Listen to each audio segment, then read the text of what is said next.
Sir आज एक encounter हुआ है, क्या बोलेंगे? ये देखिए, एक हफ्ता पहले चकेरी में एक मुकदमा लिखा गया था, जिसमें एक व्यक्ति ने लिखा था, लड़के ने, कि जब वो अपनी माँ का इलाज करा रहा था उसी दौरान उसका किडनैपिंग हुई और उस पर हमला हुआ, जिस पे 307 जानलेवा हमला का था वो मुकदमा लिखा गया था। हमारे एसीपी उसकी चकेरी विवेचना कर रहे थे। जब इसकी डिटेल में हम लोग गए तो इसमें पता चला कि एक बलराम राजपूत करके जो क्रिमिनल है वो बेसिकली यहाँ का कानपुर का बड़ा नोटोरियस है, स्मैक का, गांजे का बहुत बड़ा एक तरीके से कारोबारी है और इसमें पहले भी गैंगस्टर का बाकी मुकदमे लिखे हैं। हम लोगों ने इसकी पूरी डिटेल सर्विलांस की और जब पूरी टीम हमारी लगी उसमें हमने चकेरी को भी लगाया था, कैंट को भी लगाया था, हमारे रेल बाज़ार जो सर्विलांस में क्राइम पे काम करते हैं इनको भी लगाया गया। तो उसके मूवमेंट की सूचना मिल रही थी और चूँकि वो किडनैपिंग में जिसको इन्होंने मारा पीटा था उसकी हालत ख़राब थी, वो हाईलाइट में एडमिट था और उसकी माँ ने डिटेल उसके बारे में बताया था कि इसने किया था। हमारी टीम पूरी लगी रही।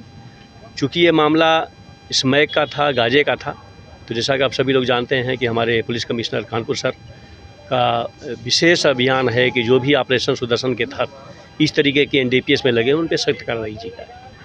तो पुलिस कमिश्नर सर के निर्देश में और जो ऑपरेशन हमारा सुदर्शन है उसके तहत हमारी पूरी टीम लगी हुई थी। हमारी टीम को ये सूचना मिल रही थी कि मूवमेंट अभी भी कर रहा है यहाँ पे और रेल बाज़ार को भी इसकी डिटेल सूचना मिल रही थी। मेरे द्वारा इनको हिदायत दी गई थी कि चूँकि नोटोरियस हैं इन पे आप अलर्ट रहना।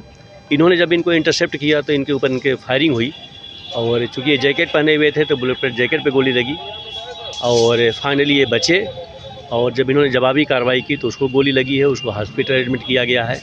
इस पे 25 से ज़्यादा मुकदमे आज की डेट में दर्ज हैं और स्मैक और गांजे का ये बहुत बड़ा सप्लायर है, डिस्ट्रीब्यूटर है, गुंडा है, गैंगस्टर है। तो इस पे हमारी रेल बाज़ार पुलिस ने कार्रवाई करी। सर कितने लोग थे जब ये अकेले था और इस पे पिस्टल थी, एक होता है ना तमंचा, इस पे पिस्टल थी। इसने जब फायरिंग करी तो पुलिस उसमें लगी हुई थी, पुलिस अलर्ट हुई और जब जवाबी फायरिंग की तो इसको गोली लगी। पुलिस ने कितनी फायरिंग करी? हम लोग एक हफ्ता पहले से लगे। जैसे ही चकेरी मुकदमा लिखा गया SC ST प्लस 364 प्लस 307 का और उसमें ये बात आई कि वही क्रिमिनल है जो स्मैक और चरस का सप्लायर है और उसी में इनमें गैंग में आपस में जब इनमें एक तरीके से डिस्प्यूट हुआ तो जो दूसरा था उसने मुकदमा लिखाया। तब से हम लोग लगे हुए थे, इनकी सर्विलांस की हमारी पूरी टीम लगी हुई थी। अब फाइनली जो है जब इसके मूवमेंट की सूचना मिली तो रेल बाज़ार SO जो हमारे हैं वो लगे हुए थे और फाइनली इसको धर दबोचा। इसके गिरोह का पता चला? अभी आपने देखा कि कल 10 किलो हम लोगों ने चरस पकड़ा है और उसमें STF भी लगी हुई थी।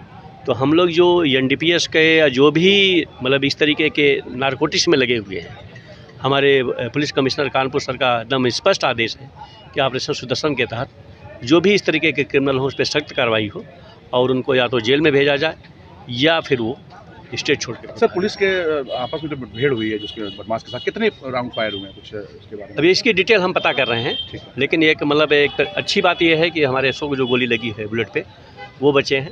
हमारी टीम पूरी लगी हुई थी, वो बची हुई है। चूँकि ये नोटोरियस है, अच्छा क्रिमिनल है और इस पर करीब 25 से ज़्यादा मुकदमे हैं और कानपुर के सभी लोग जानते हैं कि एक तरीके से हार्डकोर क्रिमिनल है। तो रेल बाज़ार पुलिस के तरफ बहुत अच्छी कार्रवाई की गई है। 25,000 रुपये का इनाम था। Thank you.